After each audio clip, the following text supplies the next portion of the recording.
Hello dear, हमारे channel में आपका बहुत बहुत स्वागत है। तो आज मैं आपके लिए लेके आई हूँ लेसन प्लान जो केमिस्ट्री से रिलेटेड है। तो आइए शुरू करते हैं। सबसे पहले दिनांक, कक्षा, विषय विज्ञान, उपविषय रसायन विज्ञान, अवधि वादन, प्रकरण हमारा है अम्ल, क्षार व लवण।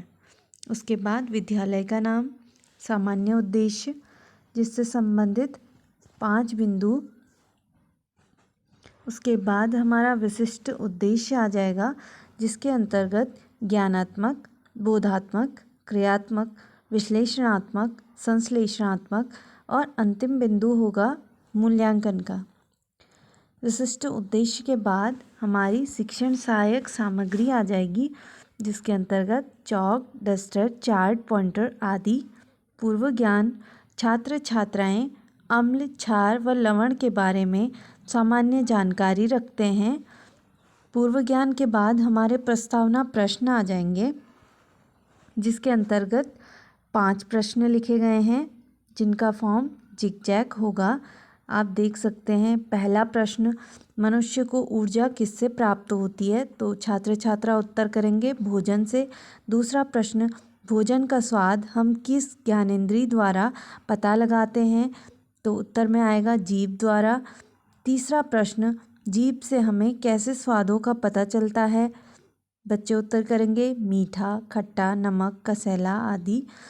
चौथा प्रश्न, स्वाद में खट्टे व कसैले पदार्थ क्या कहलाते हैं? तो बच्चे उत्तर करेंगे अम्ल और क्षार।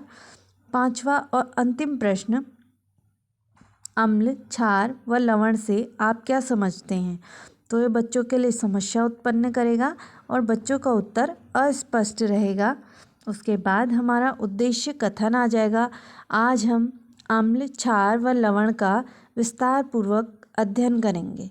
उसके बाद हमारी प्रस्तुतिकरण आ जाएगी जिसकी टेबल इस प्रकार से बनेगी।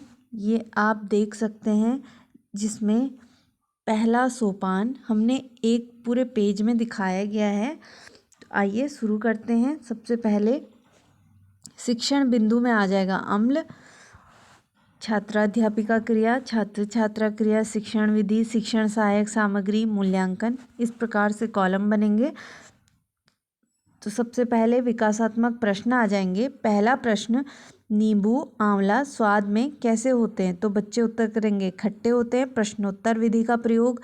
दूसरा प्रश्न, अम्ल किसे कहते हैं? तो अस्पष्ट उत्तर मिलेगा। उसके बाद हम अपना स्पष्टीकरण शुरू करेंगे। जब हम अपना स्पष्टीकरण शुरू करेंगे तो उस दरमियान हमारा व्यवहारगत प्राप्त उद्देश्य में आ जाएगा। छात्र अम्ल के बारे में ज्ञान अर्जित कर सकेंगे।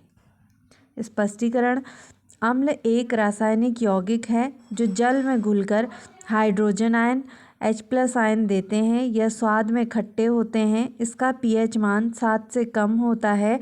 अम्ल नीले लिटमस पत्र को लाल कर देते हैं।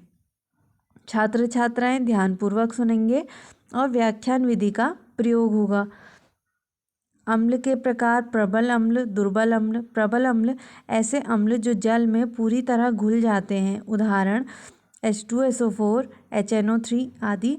दुर्बल अम्ल ऐसे अम्ल जो जल में बहुत कम घुलते हैं, उदाहरण HCOOH, HNO2। अम्ल के स्रोत, एसिटिक अम्ल, सिरका। एसिटिक अम्ल जो होगा वो सिरके में मिलेगा। अचार में सिरके और अचार में मिलेगा एसिटिक अम्ल। उसके बाद आ जाएगा टार्टरिक अम्ल जो इमली में मिलेगा। लैक्टिक अम्ल जो दूध दही में मिलेगा। अम्ल के गुण, इसका pH मान 7 से कम होता है। दूसरा, नीले लिटमस पत्र को लाल कर देते हैं। तीसरा, अम्ल क्षार से क्रिया करके लवण और जल बनाते हैं। तो जब हमने व्याख्या करी उस दरमियान हमने प्रदर्शन भी किया कि किस प्रकार से अम्ल नीले लिटमस पत्र को लाल कर देते हैं, जिसे हमने एक चार्ट की सहायता से बच्चों को समझाया और उस चार्ट का मिनिएचर हमने अपनी पुस्तिका में लगाया। उसके बाद हम बच्चों से एक प्रश्न करेंगे, प्रबल अम्ल के उदाहरण बताओ। तो बच्चे उत्तर करेंगे सल्फ्यूरिक अम्ल, नाइट्रिक अम्ल। प्रश्नोत्तर विधि का प्रयोग, ये हमारा पहला सोपान हो गया। इसी प्रकार से हमारा दूसरा सोपान क्षारक से संबंधित होगा। तो सबसे पहले विकासात्मक प्रश्न आ जाएंगे। खाने के सोडे का स्वाद कैसा होता है? तो बच्चे उत्तर करेंगे कसैला होता है। दूसरा प्रश्न, क्षार किसे कहते हैं? तो अस्पष्ट उत्तर मिलेगा। उसके बाद हमारी स्पष्टीकरण शुरू होगी। क्षार का स्वाद कसैला होता है। क्षार साबुन की तरह महसूस होता है। यह एक पदार्थ है जिनको जल में मिलाने पर जल का पीएच मान अधिक हो जाता है। क्षार को जल में घोलने पर hydronium ion H3O positive ion देता है। क्षार को जल में घुलनशीलता के आधार पर दो भागों में बांटा गया है। पहला, जल में घुलनशील क्षार जिनको एल्कली कहते हैं, और दूसरा जल में अघुलनशील क्षार जिनको बेस कहते हैं। छात्र छात्राएं ध्यानपूर्वक सुनेंगे। उसके बाद एल्कली के उदाहरण जो हैं वो हैं सोडियम हाइड्रोक्साइड, कैल्शियम हाइड्रोक्साइड और पोटेशियम हाइड्रोक्साइड आदि। बेस के उदाहरण बेकिंग सोडा, एल्युमिनियम हाइड्रोक्साइड आदि। क्षार के गुण, क्षार स्वाद में कसैले होते हैं। दूसरा, क्षार लाल लिटमस पत्र को नीला कर देते हैं। तीसरा, क्षार का पीएच 7 से अधिक होता है। और ये हमारा श्यामपट्ट कार्य हो जाएगा जिसमें हमने क्षार के कुछ गुण लिखे हैं। पहला, क्षार का स्वाद कसैला होता है। दूसरा, पीएच मान 7 से अधिक होता है। तीसरा, जल में घोलने पर हाइड्रोनियम आयन देता है। उसके बाद हम बच्चों से प्रश्न करेंगे, जल में घुलनशील क्षार के उदाहरण बताइए। तो बच्चे उत्तर करेंगे sodium hydroxide, calcium hydroxide, potassium hydroxide. प्रश्नोत्तर विधि का प्रयोग, ये हमारा दूसरा सोपान हो गया। अब इसी प्रकार से हमारा तीसरा सोपान जो लवण से संबंधित होगा। सबसे पहले इसमें भी विकासात्मक प्रश्न आ जाएंगे। पहला प्रश्न, समुद्र का जल कैसा होता है? तो बच्चे उत्तर करेंगे लवणीय होता है। दूसरा, लवण किसे कहते हैं? तो अस्पष्ट उत्तर रहेगा। उसके बाद हमारी स्पष्टीकरण आ जाएगी। सभी अम्ल में हाइड्रोजन के परमाणु उपस्थित होते हैं जिन्हें धातु जैसे तत्वों के समूह से आंशिक या पूर्ण रूप से हटाने पर बने यौगिकों को लवण कहा जाता है। लवण के गुण, पहला, लवण का लिटमस पत्र पर कोई प्रभाव नहीं पड़ता है। दूसरा, अम्ल और क्षार आपस में अभिक्रिया करके लवण का निर्माण करते हैं, जैसे HCl अम्ल और NaOH क्षार मिलकर NaCl लवण का निर्माण किया और साथ में जल बनाया। तीसरा, प्रबल अम्ल और प्रबल क्षार से बने लवण उदासीन होते हैं। उसके बाद ये हमने श्यामपट्ट पर लवण की परिभाषा लिख के बच्चों को बताई।